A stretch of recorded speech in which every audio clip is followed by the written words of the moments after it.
우리는 보통 아랫사람보다 윗사람이 편하다고 생각합니다.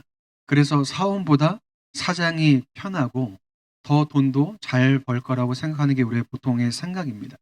그런데 사원하고 사장하고는 간격이 커서 실감이 잘 나지 않지만 팀원과 팀장이 있을 때는 누가 더 편해 보일까요?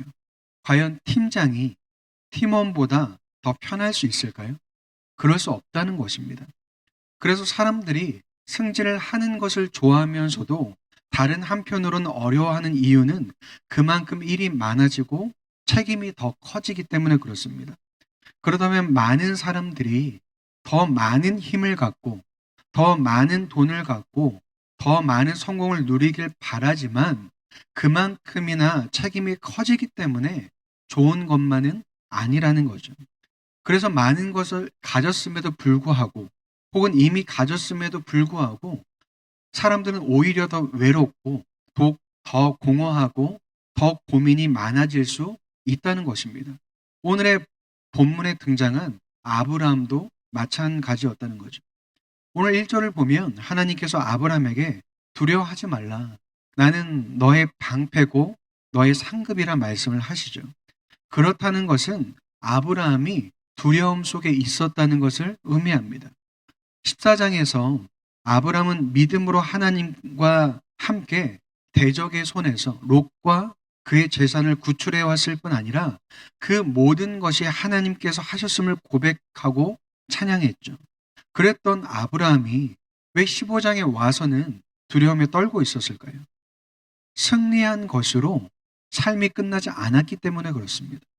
아직도 살아가야 할 현재와 준비해야 할 미래가 있기 때문에 그렇다는 거죠. 승리는 기쁘고 즐거움을 주지만 과거의 일이라는 거죠. 과거의 승리가 현재와 미래를 책임져 주지 않는다는 것입니다. 그래서 세상 사람들은 어떻게 할까요? 승리의 맛을 보고 난 후에 그 승리를 계속해서 자신의 삶에 가져오려고 노력하며 살아갑니다. 혹시라도 자신이 누렸던 승리를 빼앗길까봐 혹은 그것이 사라질까봐 더 움켜쥐고 더 쥐어짜서라도 계속해서 승리를 원한다는 거죠. 그런데 가만히 생각해 보면 사람들이 진정으로 원하는 것이 승리일까를 생각해 봤을 때 승리이기보다 오히려 반대로 두려움과 불안에서 벗어나는 것을 사람들은 원한다는 거죠. 바꿔 말하면 승리를 내 삶에 가져오는 것보다 승리를 갖지 못하는 것이 무섭고 두려워서 더 열심히, 더 성실하게 살아간다는 거죠. 그런데 믿는 우리도 그러한 불안을 갖고 살아간다는 것입니다. 승리라고 표현했지만 그 승리는 지금 내 삶을 유지하는 것일 수도 있고 내 위치를 고수하거나 사람들에게 인정받고 사랑받는 것이 중단되지 않기 위한 것이 나에게 승리일 수 있다는 거죠. 그래서 우리는 어떻게 하나요? 하나님께 따지고 하나님께 조르며 살아갑니다. 어떻게 해서든 내 삶을 내가 원하는 대로 유지시키고 싶어 한다는 거죠. 그런데 유지되지 않으면 그때는 하나님께 어떻게 할까요? 하나님을 원망하기 시작하죠. 그래서 하나님이 내 방패며 상급이라는 것이 마치 허울뿐인 말인 것처럼 내 삶에는 아무런 작용도 아무런 일도 하지 않는 것처럼 느껴 한다는 거죠. 그런데 믿지 않는 사람들이 이처럼 하나님 앞에 올바르지 않은 모습으로도 당당하게 행동할 수 있는 이유가 무엇인지 아십니까, 여러분? 우리에게 믿음이 있기 때문이고 우리가 하나님의 자녀이기 때문에 그것이 가능하다는 거죠. 예를 들어 아이들에게 나중에 어떤 것을 사줄게 라고 말하면 어떻게 하나요? 아이들이 점잖이 앉아서 잘 기다리나요? 그 말을 들은 때부터 물건을 사줄 때까지 물어보고 계속해서 조릅니다. 그럴 때까지 쓰기도 하죠. 그래서 사줄 때 사주더라도 오히려 말을 하지 않는 게 부모로서는 편할지도 모르겠습니다. 그런데 아이가 그렇게 반응하는 이유는 부모가 그것을 사준다는 믿음이 있기 때문이고 그걸 사주는 대상이 나의 부모라는 것을 알고 있기 때문에 조르며 떼쓰며 물어본다라는 거죠. 하나님을 향해 그런 믿음이 없고 하나님이 나의 아버지라는 것을 우리가 인식하지 못한다면 우리는 하나님을 원망하기는커녕 기대조차 안 했을 것입니다. 아무것도 하나님께 바라지 않았을 거라는 거죠. 그러나 우리 안에 하나님께서 주신 믿음이 있기 때문에, 그리고 하나님이 나의 아버지이심을 믿기 때문에 우리한테 그런 반응이 나타날 수 있다는 거죠. 여러분, 믿음은 흔들리지 않는 것이 아니라 흔들리는 속에서도 하나님을 바라보는 것이 믿음입니다. 생떼를 쓰던 원망을 하던 하나님 안에서 그래야 한다는 거죠. 그래서 거기서 무엇이 확인되어야 될까요? 하나님이 그것을 해주냐 해주지 않으시냐가 아니라 하나님은 아버지시고 나는 자녀라는 것이 확인되어야 한다는 거죠. 문제를 해결해 주지 않았으니, 혹은 나를 지켜주지 않으셨으니 이제부터는 내 아버지가 아니다라고 말하는 것이 아니라, 그것을 해주시든 안 해주시든 하나님은 내 아버지이심을 고백해야 한다는 거죠. 그러면 이것을 인간관계로 가져와서 나의 부모가 내가 원하는 것을 안 해주고 힘들 때 도와주지 않으면 더 이상 부모가 아닌가요? 어떤 상황에서도 나를 도와주어야만 부모가 되는 것인가요? 물론 부모가 도와주지 않아서 서운함이 생길 수도 있고 상처가 생길 수도 있습니다. 그러나 그 관계는 달라지지 않는다는 거죠. 그런데 우리는 자꾸 우리의 문제와 상황과 처한 현실로 인해서 하나님과의 관계를 놓친다는 거죠. 내 삶으로 인해서 하나님과의 관계를 더욱더 붙잡아야 되는데 오히려 내 삶의 문제들로 인해서 관계를 무엇으로 바꿔버린지 아십니까? 조건으로 바꿔버립니다. 그래서 나를 도와주고 지켜주면 하나님과의 관계가 유지되고, 그렇지 않으면 끊어진다는 거죠. 그렇다면 관계를 조건으로 만드는 것은 하나님이 아니라 바로 우리 자신이라는 거죠. 그럼 애초에 우리가 드는 생각이 무엇이냐면, 그러면 애초에 방패라는 말, 상급이라는 말, 아버지라는 말을 안 했으면 우리가 기대조차 하지 않았을 텐데, 하나님께서 그렇게 말은 다 해놓고 아무것도 해주지 않으시니까 우리가 이런 것 아니냐라는 논리를 펼치게 됩니다. 여러분, 여기서 생기는 오해와 착각이 무엇이냐면요, 하나님의 모든 은혜와 역사하심은 내가 원하고 바라는 대로만 이루어져야 한다는 전제가 깔려 있는 것입니다. 하나님이 하나님 방식대로 하시면 안 되고, 내가 원하는 방식대로, 그리고 내가 원하는 결과대로만 이루어져야 한다는 거죠. 여러분, 과연 이게 맞을까요? 그런데 우리는 그러한 믿음을 갖고 살아가는 경우가 너무나 많다는 것입니다. 정리해보면 앞뒤가 맞지 않지만 그것을 확인하지 않고 하나님은 당연히 나에게 이렇게 해줘야 한다라고 생각하면서 살아간다는 거죠. 그럼 믿음은 나에게 중심이 있는 것이 아니라 하나님께 중심이 있는 것입니다. 내가 기준이 아니라 하나님이 기준이라는 거죠. 그런데 나에게 설명되지 않고 납득되지 않으면 하나님은 나를 사랑하지 않으신다, 나와 함께 하지 않으신다로 우리의 생각과 우리의 마음이 빠지게 된다는 거죠. 최근에 영화관에서 이렇게 작은 아이들 눈을 부모가 이렇게 가리고 다니는 경우가 많다고 하더라고요. 왜 그런지 아십니까? 주토피아라는 애니메이션 영화를 하는데 영화관에서 그 주토피아에 나오는 주인공을 인형으로 만들어서 팔기 시작했답니다. 그래서 아이들이 그것을 보는 순간 사달라고 할까봐 이제 5살, 4살, 3살 이런 아이들을 보면 부모가 안고서 눈을 재빨리 가려서 그러고 다닌다고 하더라고요. 그런데 아이가 인형을 갖고 싶어 하는데 그 인형을 안 사주는 부모는 그 아이를 사랑하지 않는 부모일까요? 아니면 그 아이를 버린 부모일까요? 그렇지 않다는 걸 너무나 잘 알고 있죠. 그런데 우리는 아이를 사랑하지 않는 부모, 아이를 버린 부모라는 그 프레임을 하나님께 자꾸만 대입시킨다는 거죠. 그 이유는 무엇일까요? 하나님은 전지전능하시니까, 모든 것을 하실 수 있으니까 하나님은 나에게 그렇게 해줘야 된다는 것입니다. 하나님께 아무것도 아닌 일을 도대체 왜 안 해주시냐고 따져 묻는다는 거죠. 여러분, 하나님께서 왜 안 해주실까요? 나를 위해서 안 해주십니다.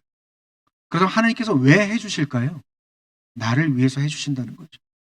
하나님께서 하시는 모든 일하심의 이유는 하나님이 아니라 나를 위해서라는 거죠. 이 사실을 우리가 잊어버려서는 안 된다는 것입니다.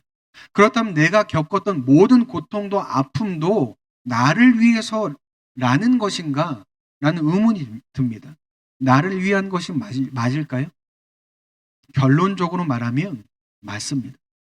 그럼 우리의 마음이 어려워지기 시작하죠. 나를 위해서 나를 그렇게 힘들게 하신 것이라고 생각이 되면 마치 하나님은 나를 성장시키기 위해서, 나를 강하게 만들기 위해서 다리를 부러뜨리거나 팔이 부러져도 전혀 그것을 개의치 않고 서슴지 않고 그렇게 하시는 분인 것처럼만 느껴지죠. 근데 여러분, 하나님은 고통이 필요해서 혹은 고통을 즐거워해서 우리에게 고통을 주시는 분이 아니라는 거죠. 성장을 위해서 상처를 만드시는 분도 아니고 다 너를 위한 것이니까 무조건 참으라고 말씀하시는 분이 아니라는 거죠. 오히려 그 시간 속에서도 하나님은 나를 사랑하셨고 나의 아버지셨고 나와 함께 하셨다고 말씀하시는 분이 하나님이라는 것입니다. 여러분, 죄와 고통이 가득한 세상은 하나님이 만드신 것이 아니라 사람이 만든 것입니다. 하나님이 만드신 세상을 죄로 파괴시켜서 우리가 살고 있는 이 세상이 되었다는 거죠. 그런데 하나님은 노아와의 약속을 통해서 이 세상을 지우지 않으시고 오히려 그 모든 자리와 그 모든 시간 속에서 나와 함께 하신다는 거죠. 그렇다면 내가 겪었던 모든 아픔의 시간들이 나를 위해서라는 건 하나님께서 그 시간을 만드시고 허락하셨다는 의미가 아니라 거기서 나를 위해 일하셨고 나를 사랑하셨고 나와 함께 하셨다는 것입니다. 그렇다면 하나님을 잊어버려서도 안 되고 혹은 하나님이 나의 아버지라는 사실을 잊어서도 안 된다는 것입니다. 그래서 오히려 내 믿음이 흔들리는 그 자리에서 하나님께 물어야 한다는 거죠. 아브라함은 불안과 두려움과 답답함 가운데 뭐라고 묻냐면 하나님께서 주신 약속을 어떻게 자신의 현실에서 이루실 거냐고 묻습니다. 그리고 나서 나는 자식이 없으니 다메섹 사람 엘리에셀이 자신의 상속자가 되고 나에게 자녀를 하나님께서 주지 아니하셨으니 내 집에서 길리운 자가 상속자가 될 것이라 말하죠. 자손을 주시겠다는 하나님의 약속을 잊거나 혹은 하나님을 조롱하는 것은 아니지만 자신의 현실에서 이루어질 수 없는 일이라고 아브라함은 생각한 것입니다. 그래서 현실적인 대안으로 자기 집에서 자란 엘리에셀이 상속자가 되는 것이 맞는 것 같다고 답하는 것입니다. 아브라함이 하나님만을 바라고 소망한 것은 아니지만 반대로 하나님을 잊고 자신이 모든 것을 해결하고자 한 것도 아닙니다. 그런데 중요한 것은 아브라함은 믿음 안에서 하나님께 묻고 자신의 생각과 현실을 하나님께 말했다는 거죠. 여전히 이해되지 않았고 불안과 두려움이 해소되지 않았지만 아브라함은 하나님 앞에 서 있었다는 것입니다. 이것이 진정한 믿음이라는 거죠. 이해되고 납득되어서 혹은 해결되고 풀려서가 아니라 그 모습 그대로 하나님께 나아가는 것이라는 거죠. 이것이 우리의 믿음이 깊어지는 과정입니다. 하나님께서는 우리의 문제나 불안을 없애주시는 것이 아니라 그 문제와 불안을 갖고서 하나님 앞에 나아오게 하신다는 거죠. 조금 더 정확히는 그 문제와 불안을 가진 나에게 찾아오신다는 거죠. 오늘 15장은 아브라함이 하나님께 나아간 것이 아니라 하나님께서 아브라함에게 찾아가시고 말씀하신 상황입니다. 그리고 아브라함은 하나님 앞에서 자신의 믿음과 상황을 그대로 하나님께 묻고 답했다는 거죠. 하나님께서는 그런 아브라함에게 회개하라 말씀하시거나 탓하지 않으십니다. 오히려 어떻게 하시나요? 네가 말한 사람이 상속자가 되는 것이 아니라 내게서 태어날 이가 너의 상속자가 될 것이라고 답하시죠.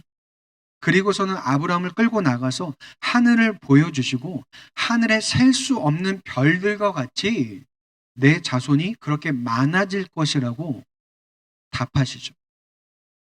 하나님께서는 아브라함이 말한 사람의 방법이 아니라 하나님의 방법으로 이루시겠다고 아브라함에게 답하신 것입니다. 그리고 하늘의 별을 보여주시면서 그것을 이루는 것은 아브라함이 아니라 하나님 자신이라고 선포하셨다는 거죠. 하나님께서 아브라함에게 이렇게 말씀하셨다고 해서 아브라함의 현실이 바뀌어진 것은 하나도 없었습니다. 그것이 언제 이루어질지, 어떻게 이루어질지에 대한 구체적인 내용은 하나도 없었다는 거죠. 다만 하나님께서 아브라함에게 내가 할 것이라고, 내가 책임질 것이라고만 말씀하셨다는 거죠. 그런데 성경은 뭐라고 말하나요? 6절에 이렇게 기록되어 있습니다. 아브라함이 여호와를 믿으니 여호와께서 이를 그의 이로 여기시고, 아브라함이 그 하나님을 믿었다고 말하고 있습니다. 아브라함이 믿은 것은 하나님의 계획이나 결과가 아니라, 혹은 자신이 충분히 이해하고 납득할 만한 무언가가 아니라 그에게 찾아오시고 말씀하시고 보여주시는 그 하나님을 신뢰했다는 것입니다.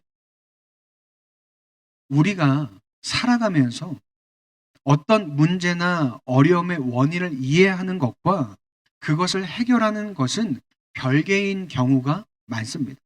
원인을 알았다고 해서 해결할 수 있는 경우가 많지 않다는 거죠. 그러나 해결할 수 있는 사람을 알고 있다면 어떻게 하면 될까요? 그 사람의 말을 듣고 그 사람의 말을 따르면 된다는 거죠. 하나님께서 내 삶에서 어떻게 일하실지, 언제 일하실지는 여러분 우리는 전혀 알 수 없습니다. 그러나 분명한 것은 무엇인가요? 하나님께서 나를 위해 일하신다는 거죠. 그렇다면 다 이해되지 않아도, 설명되지 않아도, 납득되지 않아도 하나님은 믿을 수 있고 믿음으로 걸어갈 수 있다는 거죠. 그래서 이 말이 그냥 하나님을 믿어라 라고 말하는 것이 아닙니다. 하나님이 나의 방패가 되어주시고 나의 상급이 되어주신다는 것은 내 삶 가운데 내가 버틸 수 있는 그 힘이 되어주신다는 거죠. 여러분, 방패의 역할은 공격을 먼저 받아내서 사람을 지켜주는 일을 합니다. 그렇다면 하나님께서는 내 삶 속에서 나보다 먼저 나의 모든 아픔과 어려움과 힘듦과 상처를 먼저 맞아주시겠다는 거죠. 상급이라는 것은 좋은 것을 준다는 것인데 하나님께서 내 삶에 가장 좋은 것이 되어주시겠다는 것입니다. 그래서 그냥 믿으라고 말씀하시는 것이 아니라 오늘 말씀을 통해서 나는 너의 방패요, 너의 상급인 나를 바라보라고 말씀하신다는 거죠. 그리고 그것으로도 부족할까봐 하나님께서 하시는 말씀이 무엇인가요? 이 땅을 너에게 주기 위해 갈대아 우르에서 너를 이끌어낸 여호와라 라고 말씀하십니다. 갈대아 우르는 갈대아 지역에 있는 우르라는 도시를 말합니다. 그런데 갈대아라는 지역이 어떤 지역이냐면 우상과 점성술과 천문학과 문명이 발달한 곳이었습니다. 그런데 하나님께서 그런 곳에 있었던 아브라함을 이끌어내셨다는 것은 우상과 인간으로 가득한 세상에서 아브라함을 구별하여서 여기까지 이끌어내셨다는 것을 의미한다는 거죠. 즉, 이 말씀은 그래서 나는 지금까지 너를 이끌고 인도한 너의 하나님이다 라고 말씀하신다는 거죠. 여러분, 하나님의 일하심이 그 순간에 바로 느껴지는 경우는 거의 없습니다. 그러나 뒤돌아보면 어떤가요? 하나님께서 하지 않으신 일이 하나도 없음을 고백할 수밖에 없다는 거죠. 그렇다면 지금은 보이지 않을지라도 지금까지 나를 위해 일하신 하나님으로 인해서 하나님을 신뢰할 수 있다는 거죠. 그런데 그때 아브라함이 다시 한번 하나님께 묻죠. 그렇다면 하나님께서 이 땅을 주신다는 것을 어떻게 알 수 있습니까? 라고 하죠. 그때 창세기 15장 9절에서 이렇게 말하고 있습니다. 여호와께서 그에게 이르시되 나를 위하여 3년 된 암소와 3년 된 암염소와 3년 된 순양과 산 비둘기와 집 비둘기 새끼를 가져올지니라.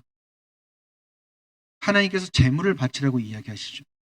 그래서 아브람은 하나님께 드릴 재물들을 준비하고 그것을 쪼개서 준비합니다. 그리고 나서 하나님께서는 아브라함에게 깊은 잠과 흑암과 두려움을 주셨다고 이야기하고 있습니다. 이것은 어떤 표현이냐면 하나님께서 아브라함에게 직접 임재하셨음을 나타내는 표현입니다. 그래서 하나님께서는 아브라함의 후손이 이방인이 되어 다른 나라를 섬기겠고 그들이 너의 자손을 괴롭힐 것이다. 그러나 그 나라를 내가 벌하고 너의 자손이 큰 재물을 이끌고 나올 것이라고 말씀하시고 너는 장수하다가 조상으로 돌아가게 될 것이고 내 후손은 4대 만에 이 땅에 다시 돌아올 것이다 라고 말씀을 하십니다. 앞으로 아브라함과 이삭과 야곱과 요셉에게 일어날 일들뿐 아니라 그들이 애굽에서 종살이하고 하나님께서 그들을 구하실 것까지도 말씀을 하신다는 거죠. 그리고 나서 17절에 어떤 일이 일어나냐면 이렇게 기록되어 있습니다. 해가 져서 어두울 때에 연기 나는 화로가 보이며 타는 횃불이 쪼갠 고기 사이로 지나가더라. 횃불이 아브라함이 쪼개놓은 재물 사이로 지나갔다고 말을 하고 있습니다. 이것은 고대 근동에서 언약을 체결할 때 사용한 방식입니다. 언약의 당사자들이 언약을 맺은 후에 쪼개진 재물 사이로 걸어가는데 그것이 어떤 의미냐면 만약에 언약을 지키지 않으면 이 쪼개진 동물들과 같이 그 저주가 나에게 임할 것이다. 그래서 그 언약을 지키기로 약속하는 언약식이라는 거죠. 그런데 그것을 누가 지나가나요? 아브라함이 아니라 하나님 혼자 거기를 지나가십니다. 이것이 무슨 의미냐면 하나님께서 아브라함과 맺은 언약의 모든 책임을 하나님께서 혼자서 지시겠다는 것입니다. 아브라함에게 언약의 책임을 묻지 않고 하나님께서 모든 책임을 하나도 빠짐없이 지시겠다는 선언이죠. 그렇다면 이러한 언약이나 미래에 있을 일이나 이 모든 것이 아브라함이 요청한 것도 아닌데 하나님께서는 왜 언약을 체결하시고 미래의 일까지도 말씀하셨을까요? 아브라함의 삶뿐만 아니라 그의 후손의 삶까지도 하나님께서 책임지시겠다는 것입니다. 그들의 고통과 불안과 흔들리는 믿음 속에서도 그들을 포기하지 않고 나는 그들의 하나님이 되며 그들은 나의 자녀가 될 것이라고 언약을 아브라함과 맺어주신 것입니다. 그리고 그 모든 책임을 누가 지나요? 하나님께서 지시겠다고 말씀하신 거죠. 여러분, 이것을 사람의 표현으로 바꿔 말하면 내가 죽는 한이 있더라도 나는 너를 지키고 너를 사랑하겠으며 너와 영원히 함께 하겠다라는 것입니다. 그 약속이 어디까지 이어지나요? 바로 예수 그리스도 십자가까지 이어지는 것입니다. 십자가의 생명으로 나를 구하시고 건져내셨을 뿐 아니라 나의 모든 삶을 책임지신다는 그 언약을 이뤄내셨다는 거죠. 그래서 하나님께서 아브라함과 맺은 언약을 무슨 언약이라고 말을 하냐면 은혜 언약이라고 말을 합니다. 우리의 행위에 따라 언약을 맺으시는 것이 아니라 하나님의 주권적인 은혜로 언약을 맺으셨다는 거죠. 그래서 행위로 판단하지 않고 은혜로 책임지시겠다는 거죠. 하나님께서 아담과 맺었던 언약은 행위 언약이었습니다. 행위에 따라서 축복과 저주를 상과 벌을 주시겠다는 거였죠. 그런데 하나님께서는 그 언약을 폐기하시는 것이 아니라 그 모든 행위를 하나님께서 성취하시고 하나님의 은혜로 나를 지키시겠다는 것을 아브라함과의 언약을 통해서 우리에게도 동일하게 선포하신다는 거죠.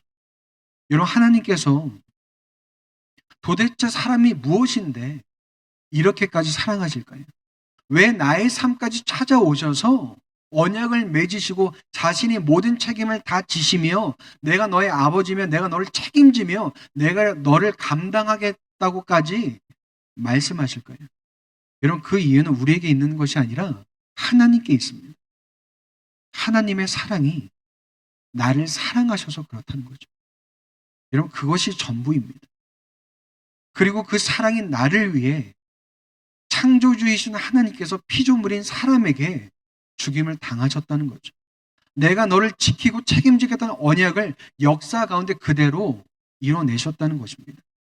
그렇다면 그 사랑을 내가 알고 그 사랑을 받았다면 우리의 믿음이 여전히 흔들리고 때로는 넘어지고 무너졌다고 해도 여전히 하나님을 붙잡고 신뢰하며 살아갈 수 있지 않을까요? 내 삶의 고통과 어려움이 이해되지 않고 내가 처한 상황이 납득되지 않아도 그 모든 순간 나를 붙잡아 주시고 책임지시는 하나님이 계시다면 그 하나님을 신뢰함으로 버티면서 걸어갈 수 있지 않을까요? 여러분, 하나님이 내 믿음의 근거가 되어 주시는 것입니다. 내게 믿음을 주셨을 뿐 아니라 이 세상에서 믿음으로 살아갈 수 있는 근거가 되어 주셔서 나뭇가지가 바람에 흔들리듯이 때로는 내 마음도 내 생각도 믿음도 흔들리지만 뿌리는 흔들리지 않는 것처럼 하나님께서 내 믿음의 반석이 되어 주시고 내 믿음의 기반이 되어 주신다는 거죠. 그렇다면 오늘 말씀은 아무것도 바뀌지 않은 상황 속에서 그저 믿거나 버티는 것이 아니라 하나님을 신뢰함으로 살아가게 한다는 거죠. 그리고 그것이 희미해질 때 나에게 언약을 세우시고 십자가로 책임지시는 그 하나님을 붙잡게 한다는 거죠. 여러분, 우리는 이번 한 주도 흔들리고 불안하고 어려울 것입니다.